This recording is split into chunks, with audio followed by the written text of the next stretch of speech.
आज ये 22 नवंबर और सुबह के 5 बज चुके हैं। मैं आज कोच्चि से वाराणसी के लिए निकल रही हूँ। ये देखो सुबह का नज़ारा तो कितना खूबसूरत है ना। टर्मिनल 1 से मुझे आज वाराणसी के लिए फ़्लाइट है। मैं आज वाराणसी के लिए हैदराबाद होकर जाऊँगी। हैदराबाद में कुछ 4 से 5 घंटे का लेओवर है। ये है हैदराबाद का राजीव गांधी इंटरनेशनल एयरपोर्ट। मैं वहाँ जाते ही मैंने कुछ घर से नाश्ता लिया था, वो खा लिया। ऐसे बोलते हैं कि हैदराबाद का एयरपोर्ट इंडिया का सबसे बड़ा एयरपोर्ट है, एरिया वाइज सबसे बड़ा एयरपोर्ट है।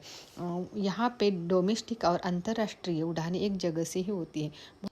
आज मैं भतीजे की शादी के लिए वाराणसी जा रही हूँ। घर की शादी होते हुए भी मैं आज अकेली जा रही हूँ। बच्चों के कुछ एग्ज़ाम है, इसलिए मुझे अकेले ही जाना पड़ा। अब हम पहुँच रहे हैं, वाराणसी के पवित्र भूमि पर पहुँच रहे हैं। दोपहर के कुछ 3:30 बजे हो गए।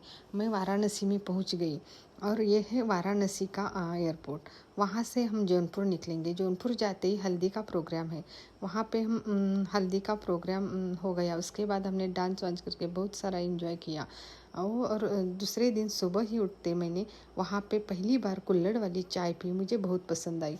उसके बाद दोपहर में वहाँ पे एक भाभी जी है, उन्होंने कुछ पाँव पे ऐसी मेहंदी लगाई, मुझे बहुत पसंद है। इसका कुछ दूसरा नाम है लेकिन अब मुझे याद नहीं आ रहा है, लेकिन ये बहुत खूबसूरत था, मुझे बहुत पसंद आया। मैंने उनको बहुत बार थैंक यू बोला। उसके बाद वो हमारे पे जो सत्यनारायण जी की पूजा होती है ना, वो शादी के बाद होती है। वहाँ पे शादी के पहले दिन ही सत्यनारायण जी की पूजा होती है। ये पंडित जी कुछ सत्यनारायण जी की पूजा सुनाकर भजन भी गा रहे हैं। उसके बाद ऐसा कुछ पूरी और हलवा ऐसा कुछ प्रसाद हो गया, सब में बांट गए। और पंजाबी कीर्तन मंडली का कुछ लेडीज कीर्तन हो रहा है। कितना अच्छा वातावरण था, बहुत प्रसन्न माहौल था।